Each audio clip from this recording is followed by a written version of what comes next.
Сайн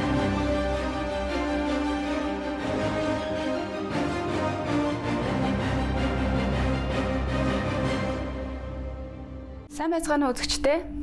Бид Алтан аргамч нэвтрүүлгийнхээ энэ удаагийн дугаарыг Монгол үндэсний эрхчлөө тусгаар тогтнолоо сэргээ мандуулсны 113 жилийн ойд зориулж байна. За 1911 оны 12 дугаар сарын 29-ний энэ өдөр нийт Монгол үндэстэн Манжичин гүрний 200 гаруй жилийн ноёрхлыг халж их Монгол улсынхаа гал голомтыг сэргээ мандуулж хэмжээгүй эрхт хаант улсаа зарлан тунхагласан. Иймээс жил бүрийн 12 дугаар сарын 29-ний энэ өдөр бол Монголын нийт ард түмний хувьд бахархалт баярын өдөр байдаг юм аа. За иймээс бид төрийн шагналт түүхийн шинжлэх ухааны доктор профессор Батсайхныг нэвтрүүлэгтээ урьлаа. За Монгол үндэстэн тусгаар тогтнолоо сэргээ мандуулсны энэ түүхт ойн өдрийг таньдуулаад нийт үзэгчдэд баярын мэнд хүргэе. За тусгаар тогтнолоо баярын мэнд хүргэе. Хамгийн түрүүнд өнөөгийн бидний эрх чөлөөт амьдрал улс орны маань тусгаар тогтнол ер нь ямар үнээр бидэнд ирсэн юм бэ гэж түүх судалдаг Эрдэнэтэн танаас хамгийн ихний асуултыг ингэж тавьмаар байна. Тэгэхээр өнөөдөр 12 дугаар сарын 29 Монгол үндэстний хувьд, монголчуудын хувьд хамгийн том үндэсний баяр өдөр тийм ээ. Одоогоос 100 гаруй жилийн тэртээ монголчууд тусгаар тогтнол эрхчлөөг олж нийс хүрээнд төр улс тусгаар тогтнолоо тунхаглан зарлаж орчны шинэ тэргуун богдыг Монгол улсын заанаар хөндлөх төрийн ёс болжээ. Улсын цол Монгол оны цол олноор өгсөн их хүрээг нийслэх хүрээ хэмээн ирсэн Монгол улс сэргэн мандаж байгааг дэлхийд дахинд тунхаглан зарлжээ. Тэгэхээр энэ өдөр бол яг тэр жишээ нь цагаагчийнхаа жилийн үлийн дундсны шинэ 9-ний морин цагт тийм ээ. За Европ доллар 1911 он 12 сарын 29-ний морин цагт ингээд Бурхны шинэ тэргуун богд хаан улсын их тагин дондогдломыг ингээд эзэн хаан шин дөргөмжилж байна л доо. Тэгэхээр яг тэр цаг мөчид тэр төрийн ордон цугласан олон гадаан цугласан халахын халах өвөр Монгол тэгэл бараг халимаг бурядаг бүх монголчууд гадна дотныхан цугласан байсан гэж байгаа. Үнэхээр сэтгэл нь огшиж баярын үлэм сунагж ийсэн гэж байгаа л да. Яг тэр цаг мөчид 12 цагийн 1 минутыг гадна дотныхан бичсэн байна. Тэгэхээр энэ яагаад ингэсэн бэ гэд сайн бодвол өвөр Монгол манжид дагаар орсноос хойш 275 жил дараа халах Монгол манжид дагаар орсноос хойш 220 жилийн дараа зүүн гараа буюу ойрдууд манжид хүчээр илгэснээс хойш 150 жилийн дараа нар үзэж байгаа нь тэр эрх чөлөөгөө олж гинэ. Тусгаар тогтнолд эрх чөлөө эзэн Чингисийн минь байгуулсан их Монгол улсын гал голомт сэргэж гинэ гэж 8 настай болчраас эхлээд 80 настай буурал хүртэл энэ өвлийн дэсгэн мэдээж хүйтэн бай таарна. Гэхдээ 12 дугаар сарын 29 сайхан намгүй өдөр байсан гэж Норвегийн аялагч Оскар Мамин тэмдэглэж байна л да. Яг тэр цаг мөчид нийс хүрээ улаастай Евро алтан булаг өвөр Монголд байгаа монголчууд хүрээний зүг хандан сүү цагааныхаа дээжийг өргөж бас баярлаж тэмдэглэсэн байна гэж бичсэн байх юм аа. Тэгэхээр нэгдүгürt энэ бол ийм олон зуун жилийн дараа монголчууд сэтгэлдээ тээж олон зуун жилийн тэмцлийн үндэсний тэмцлийн төлөө явсны үр дүнд тусгаар тогтнол олж байна гэж. Тэгэхээр өнөөдөр бид нэр эрх чөлөөтэй байгаа. Тийм ээ, тусгаар тогтнолын үнц нь эрх чөлөөний үнцнийг бид нэр хээр их мэдэрч байгаа бол доо гэж тийм. Өнөөгийн бидний тусгаар тогтнол бидэнд хэрхэн ирсэн бэ гэж. Энэ бол богд хаан, халахын дөрвөн хаан, Алтан уургийн ноёдууд, бидний өвгдөөц, тэр богд хаант Монгол улсын сайд нар, за хойшлоо тийм ээ тэр хэлмэгдсэн гэдэг амар сайд нь тэргүүтээ энэ хүмүүсийн бүхий л амьдралаа зориулсан тэмцлийн үр дүнд бид нэр өнөөдөр эрх чөлөөтэй байгаа гэж. Тийм тусгаар тогтнолын баяр өдөр би зүгээр нэг зүйлийг харьцуулах үүднээс хэлчихье. Жишээ нь Улаанбаатарт ирсэн ингээд өвөр Монгол эмэгтэй оюутан сууж сурж ирсэн гэж надаас суусан. Багшаа гэж. Дархан Монголын иргэд та нар яасан сайхан юм бэ гэж. Тэгсэн тэгж яасан гэсэн чинь бид нэр дандаа газар харж явд юм а гэж. Та нар дандаа нар харж явд юм байна гэж. Тэгээд энэ Дархан Монголын иргэд нар харж байгаагаа ч бид нэр мэдэхгүй ийм огшцоож явж байгаа байхаа гэж. Тэгэхээр энэ эрх чөлөө гэдэг ямар байд юм бэ? Өвөр Монголууд айлын хаяанд байгаа шүү дээ. Тэгэхээр бид нар бол эх орондоо эрхлээд өстой эрхчлөөтэй тусгаар төгсөнсөн байгаа шүү гэдгийг өнөөдөр хэлье гэж бодож байна. Цаг үеийн эцгийг яг ингэж тааруулж тусгаар тогтнолоо сэргээх энэ бодлогыг барьсан гол удирдагч нь бол Богд хаан гэдэгтэй бол бүх одоо түүхчид бол одоо түүхийн баримтандаа тулгуурлаад бас санал нэгдэж байх шиг байна тийм ээ. Тэгэхээр Богд хаанаас өөр бас 1911 оны энэ хувьсгалыг хийсэн бусад гол удирдагчдыг энэ өдөр бас бид нар илүү тодтогч ярих нь бас зүйтэй байхаа гэж бодож байна. Тэгдэггүй яах вэ? Богд хаан, халахын дөрвөн хаан тийм ээ. За Түшээд хаан, Сэцэн хаан, Засагт хаан, Сайны хаан гэдэг. За тэгээд дээр нь бол анхны одоо сайд нар байна тийм ээ. За Хошоочин хамт орж бид тэр гадаад яамны одоо ярьж байна. Гадаад яамны хамгийн анхны тэргүүн сайд гадаад тэргийг бүгд эрхлэн шийдэх юм тэргүүн сайд анхны дипломатч юм хамт орж даалам цэрэн чимд гадаад яамны сайд. За сангийн яамны сайд Түшээд Хошоочин Чагдарж яв. За Цэргийн яамны сайд Далааван Гомсрон Шүүх яамны сайд Намсрай гүн тийм ээ. За тэгээд өвөр Монголын одоо дүршмэл хайсан гүнж гэдэг юм уу энэ хүмүүсийг бол энэ өдөр ярих учиртай, хэлэх учиртай, дурдах учиртай гэж бодож байна. Тэр үеийн олон улсын харилцааны нөхцөл байдлыг манай тэр лам ноёд алтан уургийнхан ямар одоо сайн мэдээлэлтэй байж ингэж тэр цаг үеийг мэдэрч тусгаар тогтнолоо одоо дараа он шилжихээс 2-3 хоногийн өмнө амжиж ингэж одоо зарласан нь ямар учир утгатай юм бэ? Тийм шүү. Үндсэндээ бол одоо ингэж яг гадны дотны эрдэмтэд бичнэ. Одоо 1911 оны Санхай хувьсгалын нөлөөгөөр гээд хувьсгал гарсан гэдээ ярьдаг байхгүй юу? Тэгээ үнэн дээр бол монголчууд бол олон 100 жил, олон 10 жил үндэсний цахаар тогтнолын төлөө тэмцэж ирсэн, нэгдэж ирсэн. За энэ бол одоо энэ богдын зарлагч одоо 1909 онд буусан энэ цаг мөчийг алдвал та нар миний 8 дөрийг шүтсэний хэрэг эсвэтнэ гэж. Тэгээд энэ цаг мөчид хөдөлж төр улс тусгаар тогтнолоо тунгалан задлах хэрэгтэй. Миний зарлагийг бүх Монгол овогтод хүргэх гэж. Ар Монгол, Өвөр Монгол, энд 49 гошуу шинэ хуучин барах гээд одоо бүгдээрэнд хүргээрэй гэж. Богд хаан бол аливаа юмд одоо цаг хугацаагүй юм гэж байдаг юм а гэж. За одоо манжийн одоо төр манжигтуудын одоо цаг хугацаа дууссан байна гэж. Тэгэхээр энэ цаг мөчд хөдлөө гэдэг ийм зарлиг болгож байгаа. За хоёр тэгвэл одоо урд бол одоо ингээд манжийн төр унах нь бол маш тодорхой болсон байна. Сулраад урсан байна. За тэгээд энэ мөчтөл манай үгдээс ямар ухаантай юм бэ гэж би тэр баримтуудыг үзээ бодож ирсэн. Юу гэсэн гэвэл мэдээж Бээжингээс хэл ирсэн. Байна тийм. Одоо Бээжингэд болж байгаа үйл явдалтай манжийн төр унах нь одоо нэг пүү гэж хөө байсан жижигхэн. Маш ойрхон. За тэгээд засгийн эрхэнд бол хятадууд гарах юм байна гэж. Тэгэхээр монголчуудад бид хятадтай холбоотой байгаагүй гэж. Түүх болоод хууль эрх зүйн хувьд бид манжтай холбоотой байсан юм а гэж. За тэр 1636 онд 1691 онд манжтай холбоотны гэрээ байгуулсан.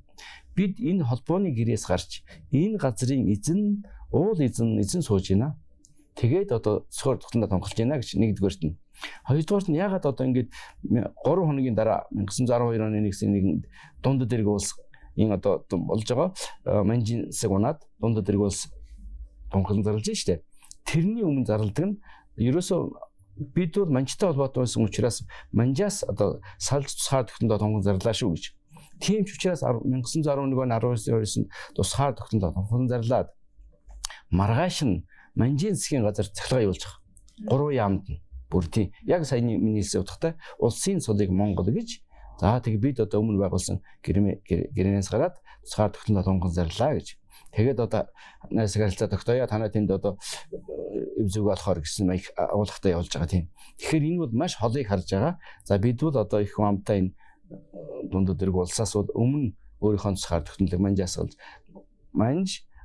манжийн иргэшээлдор Монгол, Хятад нэг л одоо зөндөнд доорн байсан учраас бидний өмнө гарлаа шүү гэсэн маягтай тийм агуулгатай байгаа тийм. Тэр үл үнэхээр одоо ухаантай одоо хийсэн алхам байжээ гэж өнөөдөр бол харж болохоор байна. Манай тэр хувьсгал хийсэн хүмүүсийн боловсрал мэдлэг тэгээд гадаад олон улсын харилцааны мэдээлэл олон улсын эрх зүйн талаарх ойлголт мэдлэг нь бас нэлээ өндөр байж гэж надад бол харагдаад байна л да. За тэгэхээр юуны өмнө бол Богд хаан бол одоо жишээ нь Гавжийн дамжаа барьсан 1908-нд одоогийнхоор докторийн зэрэг хамгаалсан гэж. За тэгээд одоо манай ноёдууд гэдэг чинь бүгдээрийн одоо маш олон хэлтэй, монгол үжигтэй, хятад үжигтэй, одоо санскриттэй Тийм гадны дотны олон мэнжтэй тий. Маань бишгтэй шиг юм уу. Төвдтэй мэдээж. За дээр нь ингээд энэ олон улсын эрх зүйн маш тодорхой. Дээр нь Монголын түүх соёлыг бол түүхийн одоо мэдлэг, уламжлалын мэдлэг, хууль цаасны мэдлэг бол онцгой байна. За энэ манай монголчууд бол манай тэр өвгдөөс Богдхан за тэр одоо сайн хүн намсрын чагдарч өнөө ч гэдэг юм уу даалгаврын чимдэг энэ хүмүүс ямар айхтар бэлдсэн бэ гэд.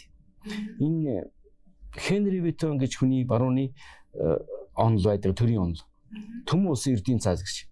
Elements of International Law гэж нэртэй. Тэгээд энэ төмөн улсын олон улсын гэсэн үг л дээ. Албан цаас гэж байна. Эрдийн цаас гэж байна. Энэ бүхнийг хятад хэлнээс монгол болгосон баг. Тэгээд тусгаар тогтсон улс гэдэг чинь эзэн хамтаа байдаг юм. Газар нутагтай байдаг юм. Ард түмэнтэй байдаг юм. Тэгээд олон улс хэрэгцээ мэдж байгаа. Энийг жишээ нь одоо тэр 1912 онд Орос Монголын найрамдлын гэрээ байгуулахад Оросын засгийн газрын бүр эрхлүүлж Коростовс ирж байгаа. За Коростовс ингээ ширээний хар дээрээ Коростовс өдрийн тэмдэглэлээр бичсэн байна л да. За энэ улсууд бол одоо олон улсын одоо эрх зүйн мэдлэг байхгүй. Би бол дипломат хүн одоо Бээжинд энэ сууж яасан энэ төр гэдэг бодсон байна гэж бичиж байгаа өөрийгөө. Одоо рэл анхны хүнэгдлийн одоо энэ хүмүүсийг ч одоо хуурах юу ах вэ гэж. Тэгсэн урдаас миний урдаас олон улсын эрх зүй ярьж ялаа гэж. Тийм тусгаар улс гэдэг чинь ийм байх хэвээр, эзэн хаантай байх хэвээр, ард түмэнтэй байх хэвээр ингээд хэл хязгаартай байх хэвээр гэдэг ингээд олон улс эрх зүй. Тэгсэн чинь энэ хүмүүст хэн ийм хэлж өгöd байна вэ гэж. Үнэн дээр манай тэр монголчууд гэдэг чинь мэдээж эзэн Чингисийн үеэс ирсэн төрийн уламжлал байна, түүх эстер байна. За тэгээд дээр нь олон улсын эрх зүйн бодлого маш хайхтар байгаа юм. Маш ерөөсө тусгаар тогтнолоо тунхаглахад бидний тусгаар тогтнолоо үгүйсгэх хүчин гарч ирэх учраас энийг яаж өмгөөлж хамгаалах вэ гэсэн үднээс нь дээд зэргийн бэлдсэн байгаа. Тэгээд одоо энэ чинь 11 онд тусгаар тогтнол тунхагласны дараа Богд хааны зорилгоор тогтоосон Монгол улсын хууль зүйл бич гаргасан юм. 65 дэвтэр. Одоогийнхоор баг үндсэн хуулийг агуулгатай зүйлтэй. Тэрийг хийхийн тулд 390 дэвтрийг гадны хэлнээс хөрвүүлсэн. Тэгээ тийм их зүйл одоо хийсэн өвгдөөс шүү дээ бидний тусгаар тогтнол эрхчлээ олоход. Тэгэхээр тэр бүгдийг бол олон улсын эрх зүйн мэдлэг бол үнэхээр их байсан хэрэг л дээ. Тэгээ тэр бол олон зүйл дээр харагддаг юм. Жишээ нь Японы заанд ингээд Богданы хүмүүс захидал бичихэд Японы үндсэн хуулиас заалт аваад зааныхын тухай заалтыг аваад Монгол бичсэн байгаа. Тийм бүрөд нэг үгсийн зэрэг таарж ах жишээтэй. Ийм бэлэгтэй байсан байна гэж. Тийм учраас тэр одоо олон улсын эрх зүйднээс ямар байх ёстой вэ гэдгийг баримталсан хэрэг юм а гэж бодож байна. Монголын ард түмэн Манчин гүрний нойрхолд ер нь тэр 200 гаруй жил яаж шуухан аж төрж тэгээ энэ хчлөөтэй залгасан юм бэ гэдгийг бас нэг тэр ард түмэн рүү нэг эргэж хармаар надад бол санагдаад байдгийн. Жишээлх юм бол монголчууд маань удам угсаага таслаагүй, хэл соёлоо мартаагүй, ингэж гэлгүй ирсний нарийн учрыг та тайлбарлаж өгч. Тийм. За ер нь яг тэр 1000 за жишээ нь одоо галах Монголоор аваад 1691 онд олон орны чуулган болоод за ингээд манай Монголын одоо нутгийг хүм амыг олон хувааж жишээ нь одоо галах Монголын 86 хошуу болгож байгаа. За тэгээ хошууны засаг ноён ингээд гараад ингээд болсон жижиглсэн хэрэг. Тэгээ өөр Монголын төшөөсөн хошуу гэдэг. Тэгээ засаг ноёдууд энэ бүгдээр эзэн Чингисийн алт уургийн тайжнаар шүү дээ. Тийм. Тэгэхээр энэ Манжин хаан гэдэг бол айхтар тийм залтай хүн л дээ. Тэгэхээр мэдээж одоо Манжин чинд орчин бол одоо Монгол, Хотон, Төвөд одоо хаан үндэстэн гэдэг байна. Тэгээд тус тусад нь өөрсөндөн зориулсан хууль гаргасан байна. Тийм. За тэгээд одоо монголчууд зориулсан хууль нь жишээ нь одоо зорилгоор тогтоосон гадаад Монголын төрийн хэсгийн хууль зүйн бичиг энэ гэдэг. Тийм. Тэгэхээр тэрэн дотор бол үндсэндээ бол тэр ихэн үедээ бол ялангуяа тэр за өндөр богдын нөлөөч байсан байж мэдэн за манай халахын одоо ноёдуудын одоо алт уургийн ноёдуудын ч нөлөө одоо орсон болов гэж бодож байна. За тэгээд тэр Манжин барьж ирсэн хууль зүйн бичигт ямар зүйл байдгийг гэвэл нэгдүгээрт нь бол тэр хошууны засаг ноёдууд ийм одоо хүүхдүүд таны хошууг залгамжлаад авч явна гэж. Тэгэхээр дуртай байх юм бэ. Тийм. Миний үед амжаад миний хошууг аваад явах нь эзэн Чингисийн алт уурыг таслах хүнэ гэж. Үнэхээр тэгсэн 20 дугаар зууны үеэр болсон. За дээр нь бол олон одоо хятад иргэд байна. Энэ хятад иргэдийг цагаан хэрмээс хойш оруулахгүй гэж бүр тодорхой. Тийм тодорхой зааж байна. За тэр заримдаа одоо худалдаа муралдаагаар ирсэн хятадууд буцаад 14 хоног буцаж гарах ёстой гэж. Ирсэн хятадууд Монгол ихнэр авчруулахгүй гэж бододоо. Тийм хоригуд бол ялангуяа тэр Манжин их үедүүд байгаа юм. Тэгэхээр монголчууд бол үнэхээр их нутагтаа таавараа яг л одоо өмнөх үе шиг байсан хэрэг. Тийм мадаж чуугаа эрхлээд за богдын даншиг наадмаа хийгээд 93 наадам богдын даншиг наадам болсон. За ингээд бол одоо 3 жилд нэг удаа хийдэг байж л те. Морин мөрөлдүүлж, бөхөн барилдуулж, номсон харуулж ингээд явжээ гэж тий. Монголын одоо мадаж чуугийн одоо уламжил бол үндсэндээ бол тасраагүй явжээ. За харин үндсэн төрийн эрх мэдэл Манжи хаанд байлаа. Тийм Манжи хаанд байлаа. Манжи хаан бол манай ноёдуудад цол хэрэгэм олгож, уралдуулж за дотор нь одоо ингээд одоо хэтэрхий дөрвөн хэрэгэм гэдэг юм тийм ээ. Гүн, бэл, бэс за тэгээд ван тэгээд хамгийн дээдлэн дөрвөн хаан гэх тийм ээ. За ингээд дөрвөн хэрэгмээс бол ингээд дотор нь дэрэгдэвтэй ингээд олгуулна хооронд нь 3 жил болоо заавалчгүй Бээжинд ингээд очино ч гэдэг ч юм уу. Тэгээд Бээжингээс бол уяата ер нь бол манай ноёдууд чинь бол ингээд жил болгон пүнлүү болгоно. Дээдл нь 2500 лан хүртэл. За тэгээд одоо том хой торгууд өөх өстой гэж хуйлтай. Тэгвэл за тэгээд албан тушаалаар Бээжингээс уйж байгаа нь тэр. Тийм ийм байсан байна гэж тийм. За энгийн хүмүүс амьдрал бол мэдээж хэрэг за татвар алба өгнө. Тэр ер нь бол дотор нь бол хошууны дотор 150 ирээр төөлөөд 150 ирээр сум гэж байх болсон. За сум одоо гарсан тэр манжийн зохион байгуулалт гэдэг чинь бол маш нарийн за энэ нь бол үндсэндээ бол цэргийн зохион байгуулалт. Цэргийн зохион байгуулалт юм тийм. Тэгэхээр иймэрхүү цэрэг дайны байлдаанд л одоо хэрэгтэй гэсэн үг шүү дээ. 150 зөвхөн ирээр гэж байгаа нь. Иймэрхүү зохион байгуулалтаар манжууд маань бол манжи хаан бол монголчуудад хандаж байсан. За тэгээд бол ихэнх үедээ бол ийм гайгүй одоо бас монголчуудыг бол бүр өссөн одоо энэ уламжлал төвх соёл хамаг юмнаас нь салгачаагүй юм. За сүүлийн одоо манжийн шин засгийн бодлого гэдэг 1878-аас хойш юм уу 19-р зууны 2-р хагасаас хойш бол энэ бодлого эргэж харсан. За ингээд Монголд бол олон хятад иргэдийг оруулсан, тайраа тариулах болсон, газар нутгийн хөх бодлого явуулсан, хойд хэлээр байсан монгол харуулуудыг сольж эхэлсэн. За бүр тэр удаа манжи их үед чинь бол одоо тэр гэрээ хэлцээр гэдэг чинь бол монгол өчгөр байгаа шүү дээ. Манж, Монгол, Хятад ингээд ханцтай одоо бичсэн байна тийм. Иймэрхүү байдаг. Тийм учраас зарим одоо эрдэмтэд тэр бичдэг юм аа. Монголын ноёдууд манжийн хаанд дургүй байх ёсгүй шүү гэж бас бичсэн тохиолдол бай тийм. Тийм. За юутай ч хэлсэн бол нэгдсэн төрийн удирдлага бол мэдээж төрийн эрх мэдэл манжид байсан учраас за нэгдэж тэр цаг мөчид эрхчлөө тусгаар технологи олох эрх хэрэгтэй гэдгийг ухамсарласан байна. За тэгээд ямар ч байсан бол тэнхээтэй байсан байна да гэж харж байгаа би. Тэгээд одоо олж байгаа нь 11 онд бүгдээрээ одоо тэр цаг мөчид хөдөлсөн хэрэг гэж бодож байна. Яагаад заавал тэр төвдөөс ирсэн богд жавцад ам хотогтыг нийт Монгол үндэстний эзэн хаанаар өргөмжилсэн юм бэ? Тий өнөөгийн үднээс харуул тэгж харагдаж байгаа хаа. Тий 19-р зууны сүүл 20-р зууны ихэр монголчууд маань бол бурхны шинтэй болсон байсан. Тийм ээ? 100% бурхны шинтэй болсон байсан. За 16-р зуунаас хойш гээд анх дугаар богдоос хойш гээд одоо үзэх юм бол бүгдээрээ бурхны шинтэй болсон байлаа. Тэгээд бурхны шиний тэргүүн хэлсэн үг монголчуудад хүн шиг үлдэлж ирсэн хэрэг. Тий. За бүр одоо 8 дугаар богдын үед бол энэ 8 дугаар богд бол айхтар намтай хүн. За тэгээд 8 дугаар богд гэдэг чинь бол анхны богд бол өндөргийн зануузар бол Алтан ургийн ноён тийм ээ. Алтан ургийн тийм ээ. За бүр одоо тэр Автай цаан Тушаад хам тийм за Гомбодоржийн төхөөгээд бид хүн мэднэ. Тэгээ Өрхөнгөө аймгийн одоо тэр зөөлсөн минь утагдах тийм усан зөөлөн байх газар төрсөн гэдэг одоо сурвалжид бичсэн байна. Тэгэхээр энэ анх дугаар богд, 2 дугаар богд бас Алтан ураг. Тэгээ 3-аас эхлээд мэдээж төвд хүн тодруулсан. За монголчууд бас дотроо эсэргүүцэж байсан, очихгүй байсан ноёдууд ингээд залхахт нь тэр олон юм болж байна. За 8 дугаар богд ч гэсэн тэрэл маягаар ирсэн. Бас эсэргүүцлийн дунд одоо бурхны шиний тэргүүнд ширээн заларсан 1874 онд. Энэ хүн нэгдүгээрт нь Алтан урагийн одоо хувилсан дүр гэж хүлээж авсан хэрэг. Тийм. Анх дугаар богдын одоо хувилгаан дүр нь 8 дугаар богдоо гэж. За нөгөө талаар энэ 8 дугаар богд бол айхтар эрдэмтэй, номтой, тийм бэлэг танхаа монголчуудад хүлээн зөвшөөрөгдсөн нийт монгол үндэстэнд одоо энэ амилсан бурхан богдыг бол үнэхээр одоо хүлээн зөвшөөрч одоо дээдлэн шүдэж ийсэн. Бүр одоо нэр ер нь бол тэр 20 дугаар зууны их үеийн монголчуудын сүсэг биширлэгээ юм чинь бол одоо югаарч хорж дийлэхгүй зүйл юм байна л да. Тэгээ тэр хүмүүс чинь зөвхөн богдод мөргүүл миний амьд яваагийн одоо хэрэг гарлаа гэж үзэж хүрээр үрдэг байсан шүү дээ.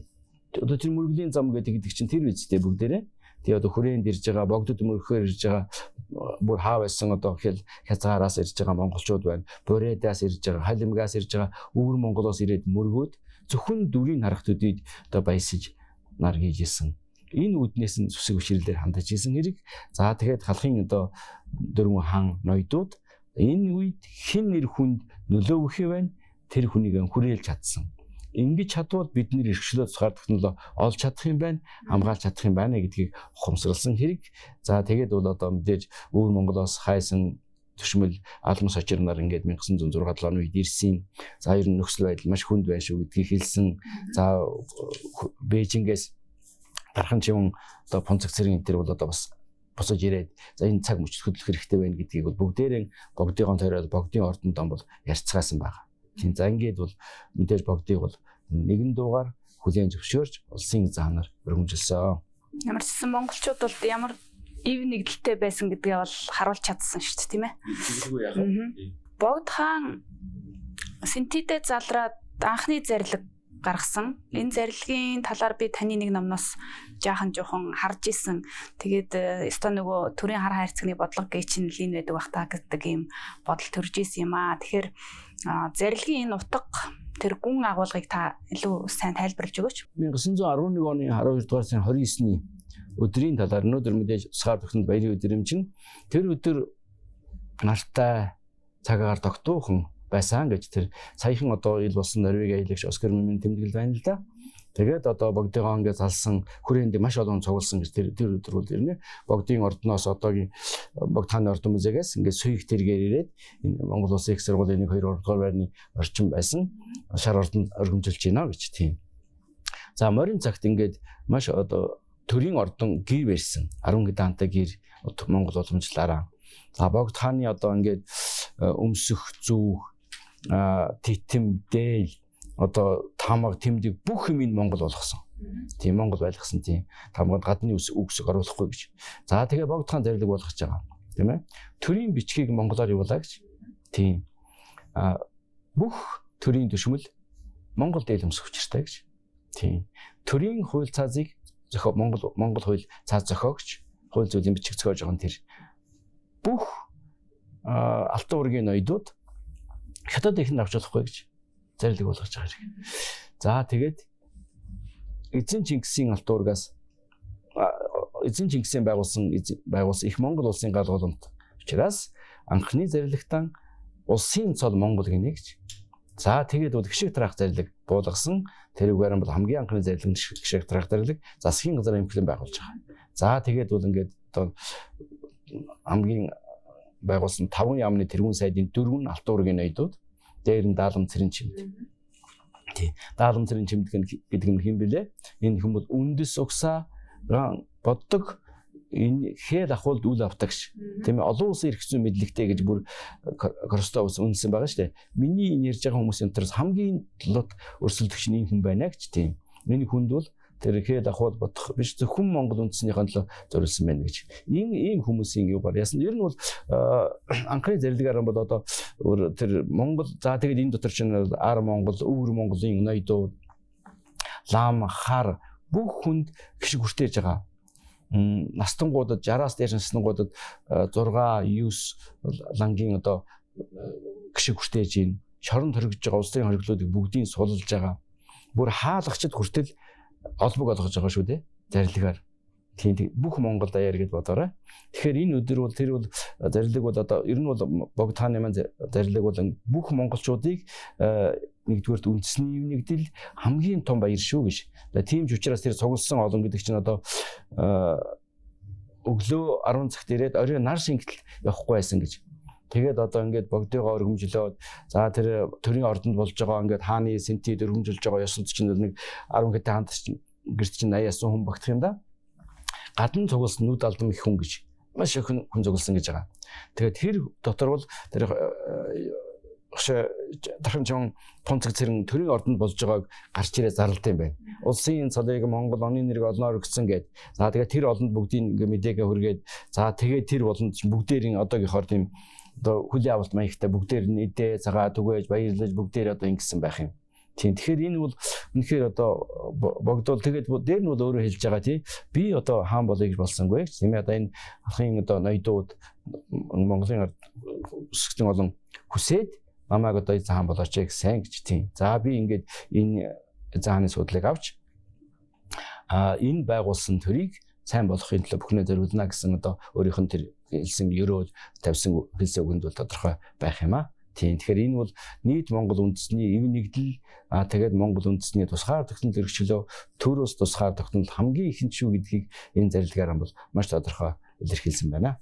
Монгол улсын анхны 5 яамтай засгийн газар байгуулагдлаа. Энэ засгийн газрын өмнө тавигдсан гадаад бодлогын хамгийн нэн тэргүүний зорилт нь юу байсан бэ?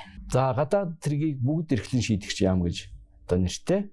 Бусад яамд нь бүгдээ захирагч яам гэд нэртэй. Гадаад яам ганцаархан онцгойлон гадаад тэргийг бүгд эрхлэн шийдэгч яам гэд нэртэй байгуулж байна. За тэгэхэд энэ яамд бол 3 хэлц байгуулж байгаа. Умард, өмнөд, төв гэж. Умард гэдэг нь Оросын хэлж байгаа шүү дээ. Өмнөд гэдэг нь Хятадыг хэлж байгаа тийм. Өнөө ч гэсэн Монгол улсын гадаад харилцааны яам энэ бүтцээр байгаа гэж бодож байна тийм. За хамгийн анхны бодлого энэ тунхаглан зарласан тусгаар тогтнол эрхчлөөгөө хүлээн зөвшөөрүүлж бэхжүүлэхийн төлөө тэмцсэн шүү дээ. Тийм. Ерөөсөө 1911 онд тунхаглан зарлаад 11 сарын 30-нд маргааш нь Манжийн одоо засгийн газарт 3 яамд нь захиргаа явуулж байгаа. За хэдхэн хоногийн дараа ингээд одоо бододоо за мэдээж бол Оросын засгийн газартай найрамдлын гэрээ 12 онд байгуулсан гэдээ бид өхөн мэднэ. За энэ бол энээс гэтэл энэ саяхан одоо тэр гарч ирсэн тэр Английн Бинсти тэгээд тийм агент хүний бичсэн ил болсон. Тэгээд тэрэнд бичсэнийг харуул энээс өмнө бүр 12 оны хавар Англи ингээ барууны орнуудад бичсэн хайсан гүнгийн тийм загтал байх хандсан. Манай тусгаар тогтнол эрхчлөө хүлээн зөвшөөрч бидэнтэй харилцаач гэж.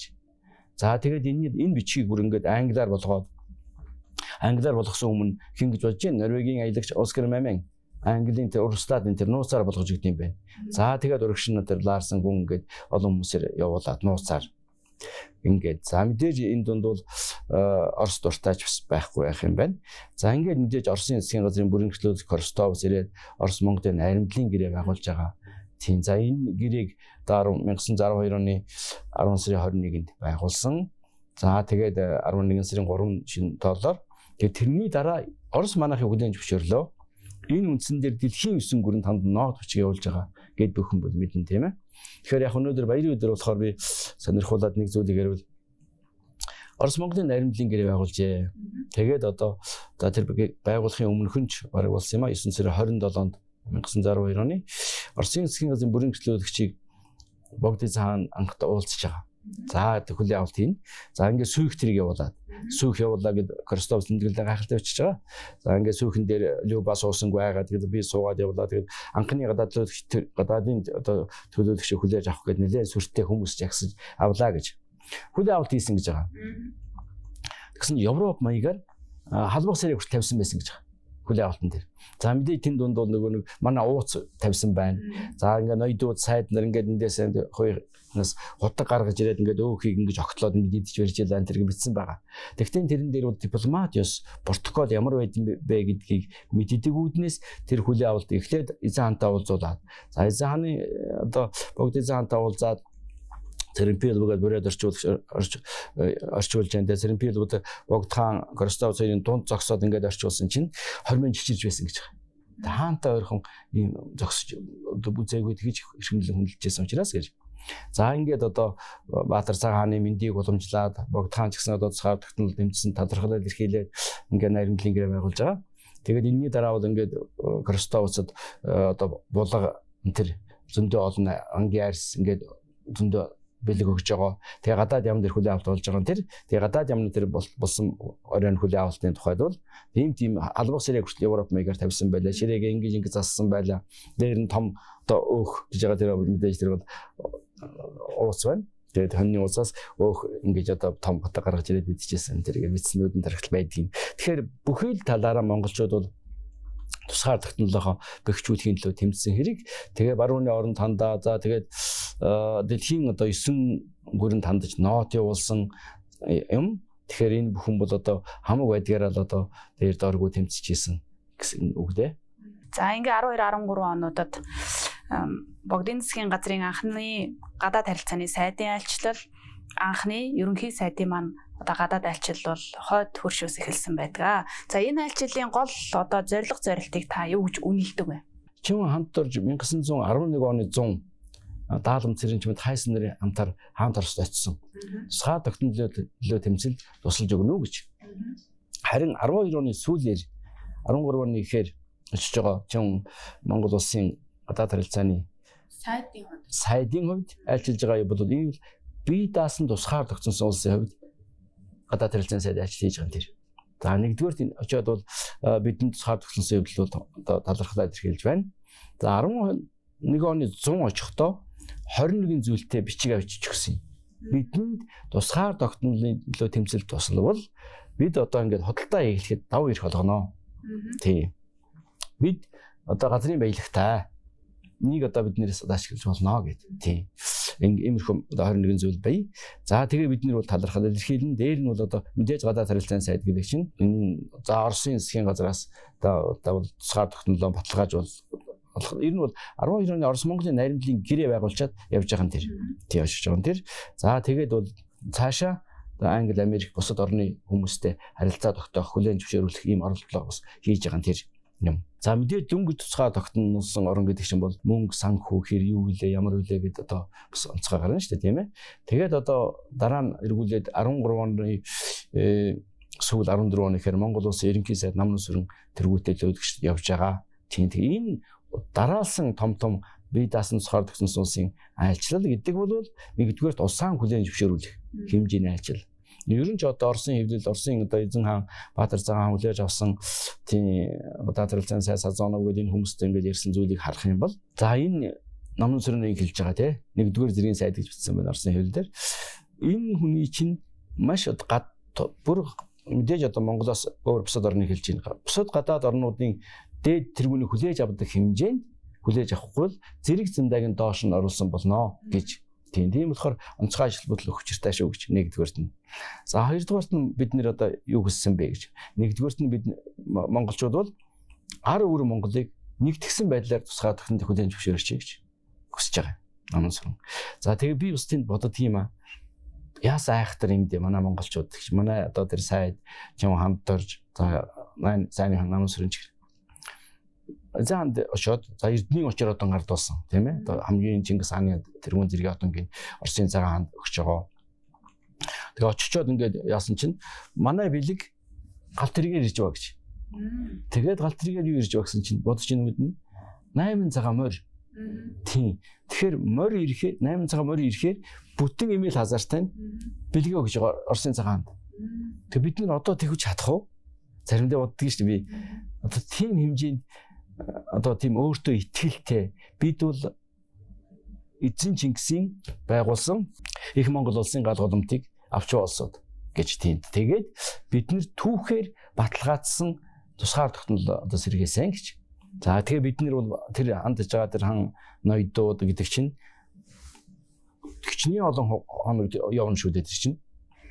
Тэрүүгээр одоо ингээд морд явуулаа. Тэгээд тэр чинь бүрэн ич одоо тоноглсон имэйл хазаартай морь.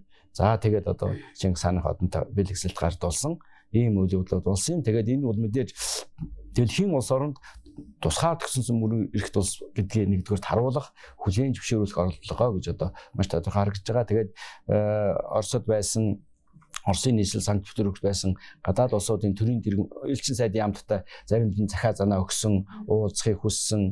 За тэр Оросын гадаад яам мэдээж бас Оросч бас ингээд нэг Монголыг өөрийнхөө хэрэгшээд барихыг бодод юм байна. Тэгээ гадаадтай харилцахыг хүсвэл тэр одоо генералын дээр бас би зөвхөн манайхаар дамжуулж шүү гэсэн юмтай. Тэгэхээр тэрийн нэгдүгээрт мэдэх үүднээс хоёрдугаар бас Японы занд дамжуулж өгнө үү, Англи, Францын тэргуунд дамжуулж өгнө үү гэдэг ингээд битүүмжилсэн захаа өгч байгаа. Энийний агуулга нь энэ шүү гэдээ тусна. Харин тэр бас их нарийн учиртай юм. Маш нарийн байна. Тэгээд ингэхээр чинь бол ингэж юм шүү дээ. Нэгдүгээр бид нарыг хардна. Хоёрдугаар энд юу байгаа вэ гэдгийг мэдчихийг гээд. Тийм. Иймэрхүү маягтайгаар одоо олон зүйл явуулсан байх юм. Тэгээд одоо мэдээ мөнгө тэрэг тусгаар тогтмол байгууллагт ч одоо ямар байх вэ? Мөнгө зээлсэн. Тийм. За мөнгө зээлээд бид нар ч одоо тэрийг эднэр чинь одоо сүм хийдэн зарчих нэгэд орсууч хардаад козон гэж хүн явуулсан. Козон гэж хүн одоо энэ нөгөө түрээс мавдаг учраас одоо хүртэл модны түрээсээ гоожин гэдэг нэртэй болсон гэдэг түүхэн бол тэрээс явах байх гэж бодож байна. Иймэрхүү үйл явдлууд болсон хэрэг ийм том айлчлал. Энэ бол анхны бие даасан 20 дугаар зууны эхээр сэрсэн Монгол улсын гадаад харилцааны сайдын хамтарчийн айлчлал анхны Монгол улсын ерөнхий сайд намын сэрэнгийн айлчлал Оросын эзэнт гүрэнд болсон юм а гэдгийг хэлье гэж бодож байна. Богд хааны хойд хөрштэй илгээсэн хоёр одоо сайдын айлчлалаар хойд хөршөөс манайх зэвсгийн тусламж авсан байдаг тийм ээ. Тэр зэвсгийг юунд ашигласан бэ? 12 онд ингээд Орос Монголын найрын нэлийн гэрээ байгуулсан дараа ингээд цэргийн салбарт хамтран ажиллах тухай тийм нууц гэрээ тухайг байгуулсан юм. Тийм. За тэгээд үндсэндээ бол мэдээж эн чин одоо хужир булан гэдэг чинь тэр үед байгуулж байгаа. Орос сурагч нар орж ирж байгаа. Тийм. За тэгээд санхүү дээр бол мөнгө авсан хэрэг. За тэгээд цэрэг сурагч нар ингээд анхны одоо тэр хужир булангийн цэрэг за тэр ховдын хязгаарыг чөлөөлөхөөр явж байгаа ч гэдэг юм ингээд цэрэг армян одоо өөр ингэсэн юутай болох хэрэгтэй шүү дээ тийм ээ. Одоо мэдээж эзэн Чингисийн үеийн монголчууд мэдээж хамгийн дайчин байсан хэрэг. Тэгээд энэ ширнээс хойш хэдэн зуун жилийн дараа монголчууд хэр зэрэг тэр төрийн уламжлал гэдэг ч юм уу цэргийн одоо уламжлал хэр их байсан бэ, хэр их одоо байлдах чадвар хэр байсан бэ гэдээ үзэх юм бол одоо янз байх үз. Тийм. Гэхдээ юутай ч гэсэн бол монголчууд одоо цаа тогтнолынхон төлөө гэсэн сэтгэл үндэсний одоо тархлаа бол байсан гэдэг нь 11 оны үндэсний амьсгалаар тодорхой харагдаж байгаа. За тэгээд тэр шүднээс бол энэ 11 оны 19 ч гэсэн бол ингээд зүүн хоёр аймаг цэрэг татсан шүү дээ. За тэгээд дараа нь ингээд халахын дөрөв ховдын хязгаар ингээд олон цэрэг угаасаа улс орон болно гэдэг чинь бол хил хязгаараа хамгаалах хэрэгтэй, арим хэрэгтэй тийм ээ. Дотроо одоо цагдаа хэрэгтэй, дотоод алав. За тэгээд хил гайл, санхүү гэдэг бүх юм хэрэгтэй болно шүү дээ. Тэгээд энэ бүхэн чинь бол байгуулах үднээс нь Оростой бол тэр цэргийн салбарт хамтран ажиллах гэрээ байгуулсан. Тэгээ 13 онд үргэлжлээд за явсан хэрэг. Тэгээд тэр 5 замын байлдаа энэ тэргээл одоо зөндөө юм болно шүү дээ тийм ээ. Өвөр Монголыг одоо хамгаалахаар явуулж байгаа цэрэг бог тааны цэрлэгээр явуулж байгаа 5 замын одоо хамжинч цэрэг байлдаа явж байна гэд. Тэгээд ер нь бол ингээд энэ үеийн олон улсын эрхсүүд үднээс нь ингээд харах юм бол чинь 5 замын байлдаа яагаад амжилт нь олсонгүй вэ? Яагаад одоо өвөр Монголыг авсангүй вэ гэд ингээд ярина. Тэгэхээр бид бол өнөөгийнх шиг байсангүй. Бидний хэн хүлээн зөвшөөрөв? Бид дөнгөж өрхөө гэрээн барьж өрхөө татсан. Тэгэхээр энэ чинь олон улсад хүлээн зөвшөөрүүлэх Монголыг тойрсон геополитик энэ 20 дугаар зууны ихээр 1911 оны дараа бий болж байгаа юм тэр. Тэгэхээр энэ геополитикийг зурсан орн гэвэл Орос, Япон хоёр. Орос Японы нууц гэрээгээр одоо анхны нөлөөний бүс гэдэг чинь тогтож байгаа шүү дээ. Тэгээд Оросын нөлөөний бүс цаа тогтнол болж байгаа нь тэр. Японы нөлөөс өвөр Монгол орж байгаа учраас тэр үлдчихэж байгаа. Мэдээж хятад орж ирж байгаа юм дээр нь тийм. Тэгээд энэ одоо Монголыг тойрсон геополитикийн орчин гэдэг чинь 20 дугаар зууны их үеэр зурагдсан хэрэг. Тэгээд тэр хэмжээнд л бид нэр одоо өнөөдөр тусгаар технологи хэрэгчлээтэй оршиж байгаа юм даа гэж. Их гүрнүүдийн тэр том геополитикийг өөрөөсдийнхөө зурж явах тэр нөхцөл байдал донд харийн иргэшээлээс дөнгөж тусгаар тогтносон Монгол улсын хаан богд өвөр Монголоо нэгтгэн гэдэг тийм бодлого бариад тэр чиглэлдээ зэвсэг санхүүгийн тусламж гуйгаад өөрийн армаа бэлдээд 5 замаар байлдаан хийж гин гэдэг маань бас манай бодлого бас нэлээд далаацтай байж гэж ингэж ойлгоод идэм шүү. Далаацтайгаар орох удаа. За яг энэ бол юу юм аа? Энэ бол анханасаа ингээд жишээ нь 11 онд тусгаар тогтнолоо тунхсан зарлаад улсын цолыг Монгол гэж авч байгаа тийм ганцхан Монгол. За энэ бол одоо эзэн Чингисийн байгуулсан их Монгол улсын нэр. За нөгөө талаар энэ бол Монгол овогтон угсаатанд бүгдээрнгийн эрцгээ, нэгдэцгээ гэсэн уриалга шүү дээ. Тийм, тэгж ойлгож болно. Тийм. Тэгээд энэ бол маш алсыг харсан бодлого юм. Тэгээ 11 онд эхэлсэн энэ богдхааны зарлиг өөрөө байгаа тийм бүх Монгол овогтон одоо нэгдэцгээ гэж. За тэгээд дээр нь 15 онд бас ингээд 15 оны Хактын гэрээний өмнөхөн богдхааны зарлиг болгосон юм. Тэгэхээр богдхааныг бол би одоо дээд зэргийн ухаантай тэр богдхаанд Монгол улсын засгийн газрын сайд ноёдууд бол ямар айхтар нэгдмэл алсын хараатай бодлого барьж байсан бэ гэдгийг харуулах зарлиг байгаа 15 оны.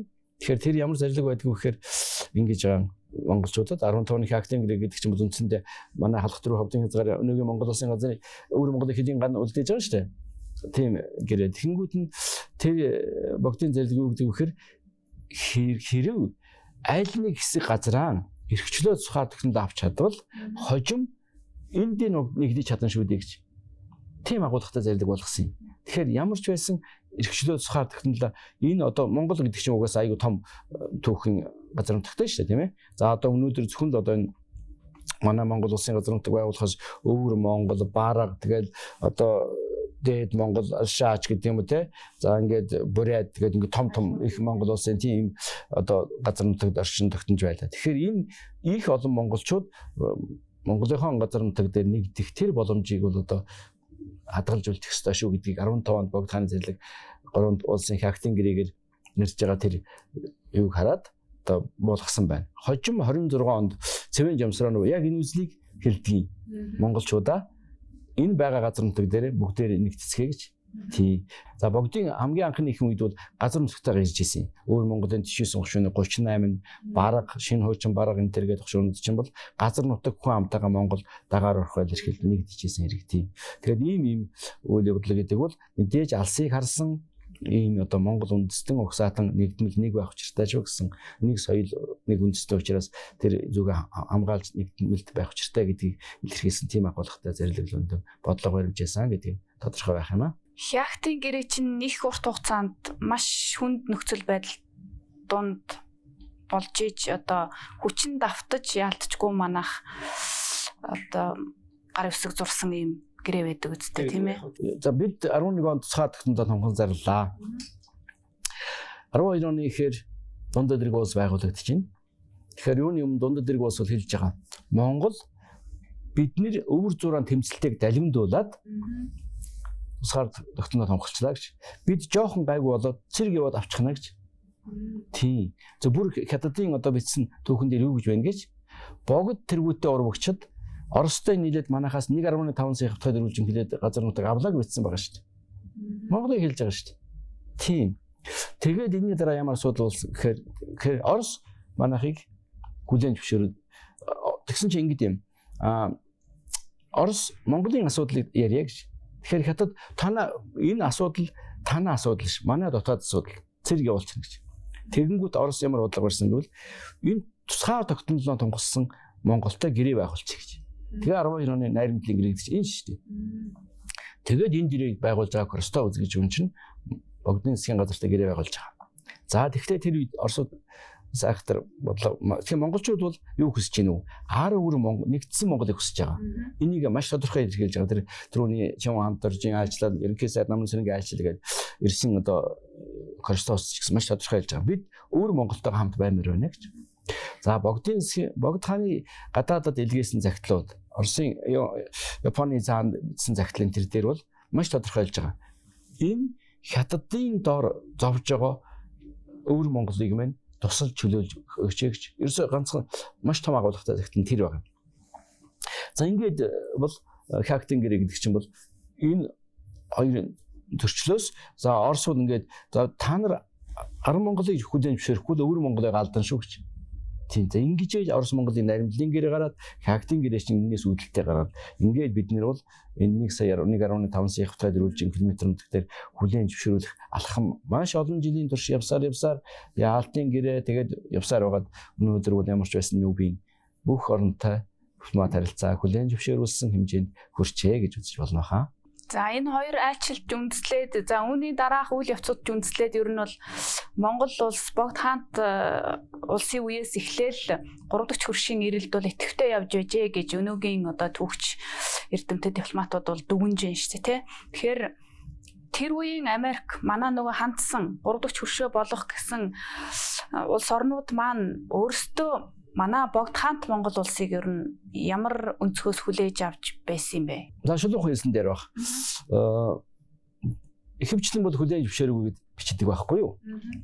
Үүндээ сүүлд нь очиод шинэ Английн архивд, Америкийн архивд, Германы архивд ингээ очиод үзвэл, Японы архивд очиод үзвэл Монголын богд жавзны утгатаас ирсэн захидал энэ байна гэж.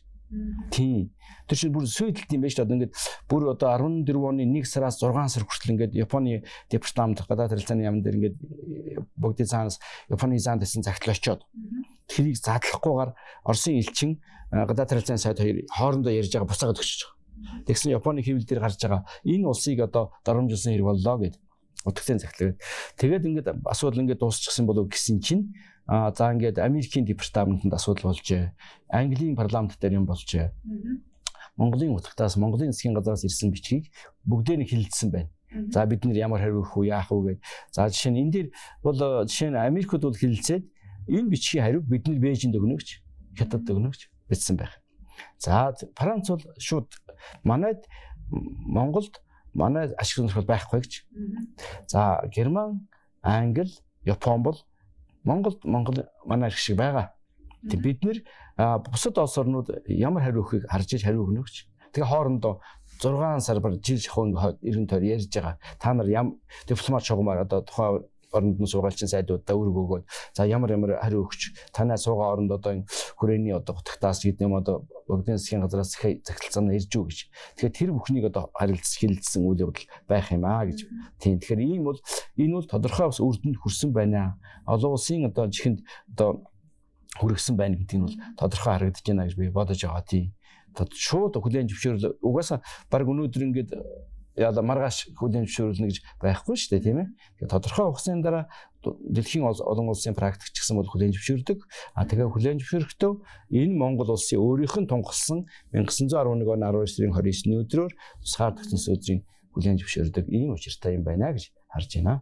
Богдхааны төр улсыг түшилцэж явсан ноёд сайдууд маань ер нь ойрхон цаг бусын байдлаар гэх юм уу да тий бүгд л бурхны орныг зорьсон байдаг ийм түүхийг бид нэр өнөөдөр бол одоо уншиж харж мэдэж байна.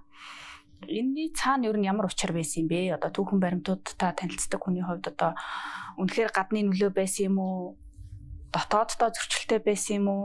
Одоо өнөөдөр нарийн учир нь яаж тайлбарлагдаж байна? Үнэхээр одоо тийм үйл явдал болсон тий 14 оны 6 сар даалгам цэрэн чимд 15 оны 2 сар тийм хамт орж гээд ингээд одоо манай тэр 11 оны үндэсний хувьсгалын одоо удирдагч ингээд удаадраа таалуулсан.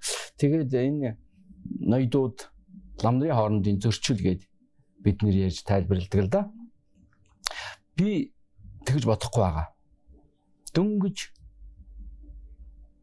ямар хүнд бэрх зүйлийг туулж эрхчлөө цухаар тогтнол олсон билээ дээ. Тийм. Өнөөдөр ингэж цухаар тогтнолоо нэгдэж олцоход маргааш нь бие биений хардах, бие биенийгээ үгүй хийх хэмжээнд тэр хүмүүсийн хоорондын үзэл бодлын ялгаа байсан байж болно. Жижиг хэмжээгээр. Тэгэхдээ энэ тэр хүмүүс бол энийг дарж чадчихсан гэдгийг гадныхан бичсэн байна штэ. Монголын хан ноёдууд жалга довын үзэлтэй байгаагүй гэж. Тийм. Эдгээр эв нэгдэж цухаар тогтнол эрхлөө тэмцэж чадсан юм а гэж. Богдыгоо хүрээж чадсан юм а гэдгийг цагаан дээр хараад Норвегийн алдартай аялагч бичсэн байна. Тэг хүрээнд одоо тэр үед бүр нэлээд олон жил суусан хүн шүү дээ. Гэж. Тэгэхээр энийг бол би бол жишээ нь одоо бие биений хартахаас илүүтэй монголчуудын дунд нэгдүгээрт монголчуудын дунд за ер нь бол Монголын дотоод болон гадаад ингээд бас шийдсэн чулуу байна. За энэ гадна дотны нөлөө бол орсон байна. Би ялангуяа гадны нөлөө бол орсон байна гэж бодож байгаа. Тийм заавс тэнд ер нь бол бас энэ үед хэлхэн зүв байж магадгүй жишээ нь одоо жишээ нэг зарим нэг нь одоо ноёдууд ургаж байсан. Тэрийг одоо богдны хааны зарилгаар одоо ялуулж байсан тэр юм би. Тийм. Тэгээд одоо энэ үед бол харин одоо ер нь бол тусгаар тогтнол ив нэгдлийг бол онцгой хамгаалж байхгүй бол эмзэг байдгийн байна шүү дээ. Тийм.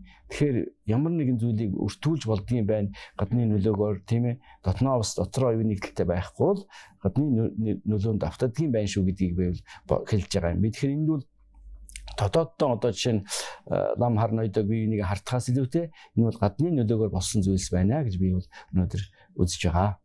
Ер нь эрдэмтэд тэр дипломат ажилтнууд аялагчдын бичсэн түүхэн баримтуудаас Монголын тусгаар тогтнолыг тухайн үеийн Богдхаант Монгол улсын засаг төрийг түшилж байгаа хүмүүсийн харилцаа дээрээс нар түмний айж байдал гадны одоо худалдаачдаар дамжсан тэр судалгаа хандлт энтрийн талаар одоо ер нь ямар одоо баримтууд сүүлд одоо олдож байна. Ер нь бол энэ 1911 оны 12 дугаар сарын 29-ний өдөр те.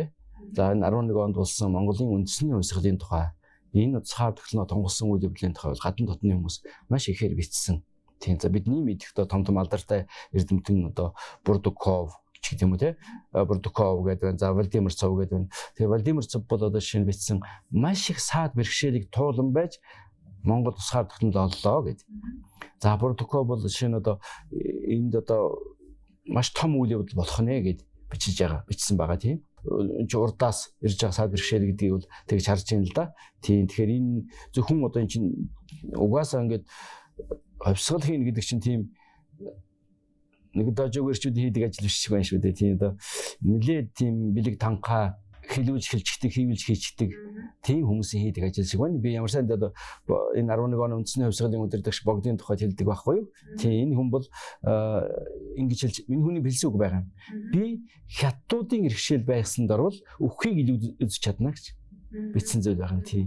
Тэгээд жишээ нь одоо энэ эрдэмтэд тэгээд ингэж гэх юм бол Котвич байна тийм. За бүр Америкийн эрдэмтэн Вильямс гэдэг дипломатч хүн энэ 11 оны хувьсгал бол монголчуудад алтан боломж олгосон юм а гэж.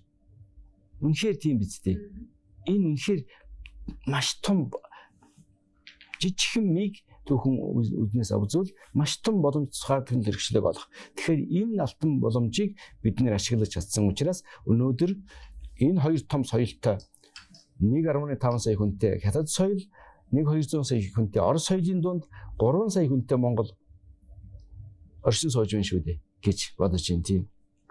За Любагийн бичсэн зүйл байгаа. Энэ өдрийн тухай энэ цахаар тогтнолын тухай хамгийн одоо 11 оны үйл явдлыг нүдэн тарагтал детальчлан бичсэн хүн бол Норвеги аялагч Оскар Мамин гэж хүн. Энэ хүний баримтууд сүлд гарсан. За тэгээ энэ хүний цуглуулсан авсан зураг дээр үеэл Урстад гэдэг хүнтэйг авсан 10,000 гаруй цөөхөн зураг Норвегийн одоо архивд байна. За энэ хүний бичсэн өдрийн тэмдэглэл гар бичмэлүүд байна. За тэгээд энэ хүмүүс үл тэр манай ноёдуудын тухай богд хаанаас бэлэг өгч байгаа. Тэр бэлэг өгөөд за тэгээд энэ ноёдуудтай харьцаж байгаа тухай хайсантай гадаад юмсад хандвантай уулзсан уулзалтын тухай ч гэдэг юм ингээд бие биенийхээ тодорхойлтууд байх юм. За мөн Коросто улс бол ингээд хаантай болон бүх сайд нартай уулзсан гэрээр нь явсан гээд. За дээр нь 11 оны үйл явдлын тухай тэр одоо манай энэ жил бас ер нь бол ярих учиртай байж магадгүй шүү. Сэлэнгийн ерөөд байсан Оросын худалдаач Карнакова гэдэг бүсгүй байгаа. За тэр хүний бичсэн энэ 11 оны үйл явдлын тухай үйл явдлыг нүдэн тарахтал бичсэн. Би монголчуудыг ийм нэг хүн шиг байхыг үзээгүй гэж. Тэгэхээр тэр цахаар тогтнол өдрийн тухай ингээд одоо монголчууд тэр хан дээр ингээд одоо бодоход тэр намсраг явуулсан шиг баахан 80 цэрийг урдаас жагсаж ирээд хан дээр богдтааныхаа хөргийг залаад хажууд нь Оросын зааны зургийг тавиад ингээд том одоо ёс боллоо гэж тийм. Тэгээд энэ бол богдын хаансууд мэдээ суух мэдээ авмагсаа 90 голын монголчууд одоо баярын үлэмсд сул унгалаа гэж бичсэн байх жишээтэй гэдэг юм уу. Өргөдөө онон гойч гэдэг юм уу одоо ингээд олон хүн 11 оны хувьсгал бол Азад гарсан хамгийн анхны хувьсгалч гэдэг юм ингээд олон зүйл бичсэн байдаг юм аа. Тий. Тэгэхээр энэ бол тэгээд эн чинь дөнгөж тусгаар тогтнол олно гэдэг чинь одоо ер нь бол ямар хэцүү байдгийм бэ гэдгийг тэр Котвичийн бичсэн, Коростовцын бичсэн, за тэгээд Армстедийн бичсэн Финляндич гэдэг юм уу. Тэгээд энэ бүх зүйлээс эргээд харах юм бол үг түүхийг ингээд эргээд үзвэл үнэхээр одоо ямар саад бэрхшээл дунд тэр үг дээс бидэнд энэ 1.5 сая хавтгай 400 км нутагтай маш том баялаг одоо нутгийг саад тогтнол хэрэгслөөтэй нь олгов дээ гэдгийг ойлгоход төхөмтэй байж магадгүй бодож байгаа. 11 оны тусгаар тогтнолын төлөөх хувьсгал тэмцэл заримдаа бүдгэрч харийн иргэшээлд эргэж орж байсан ийм одоо түүхийг бид туулсан. Өнөөгийн Монгол улсын суурийг бол бид нар ингэж тавьжээ. Энэ бол маргаашгүй үнэн тий.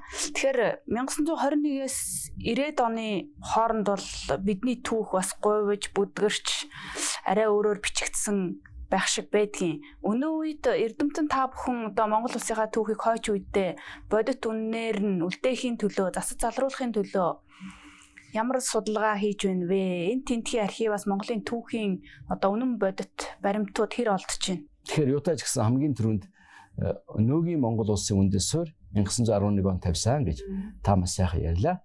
Тийм сэтгүүлч одоо та бүхэн бас энэ үгээ олон дахин давтан хэлж байгаарай тийм ээ. Хүргэж байгаарай гэж хүсмээр байна. Тэгэхээр энэ үеийн түүхтэй холбоотой баримтууд шинээр олон ил болж байна. Тий. Ер нь 2 оноос өмнө бас архив хаалттай байдаг байлаа. Одоо Монгол улсын архив, Оросын архивч гэдэг юм олон нээлттэй болсон. Тэр үед үзэж болдгоо байсан юм нэлээд нээлттэй сайхан болж байгаа.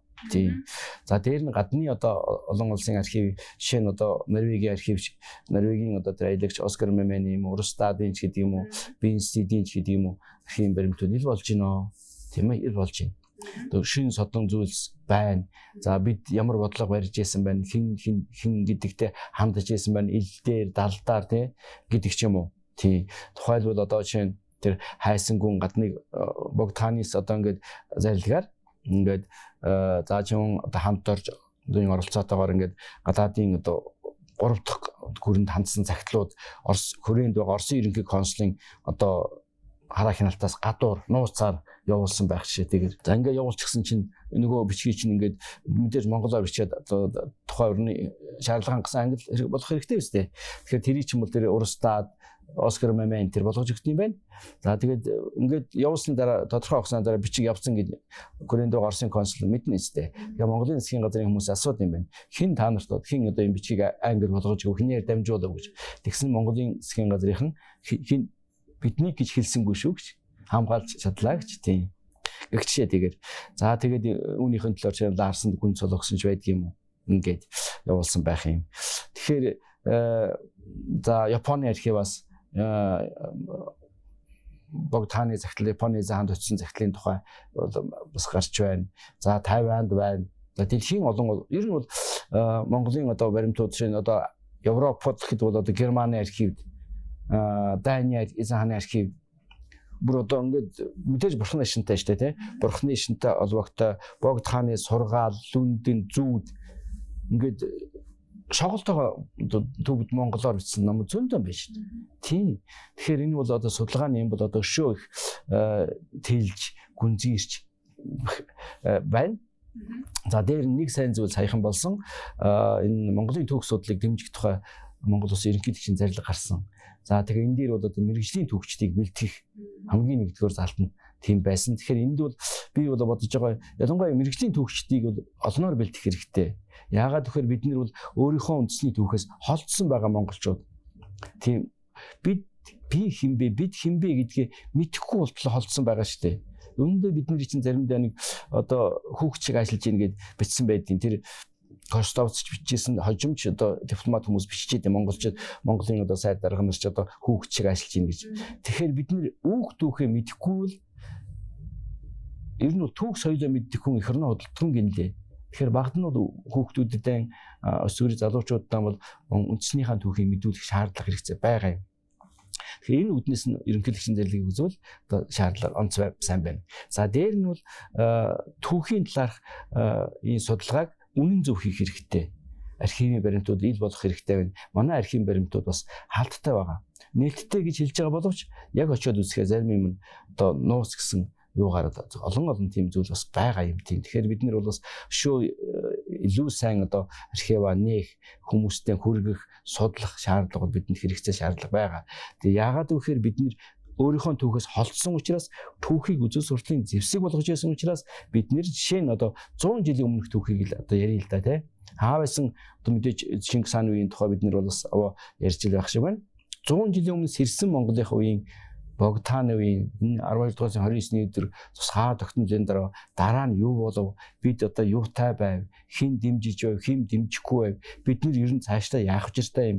Ямар бодлого барих учиртай юм?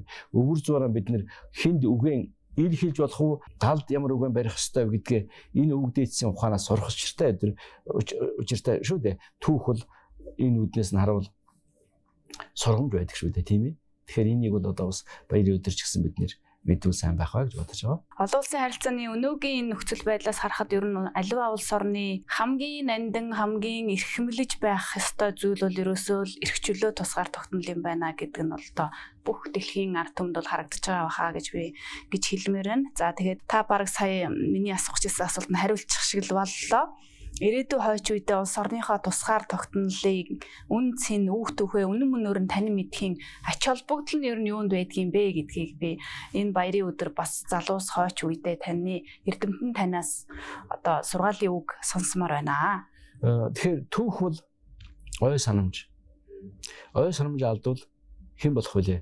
Тэгэхээр энэ үндэсний баярын өдөр бол үндэсний түүх соёлоо мэдэх хэрэгтэй шүү гэдгийг нэгэнд нь хэлье. Түүх бол бидний чиглүүлэгч байдаг. Говьж давихгүй байдаг юм аа.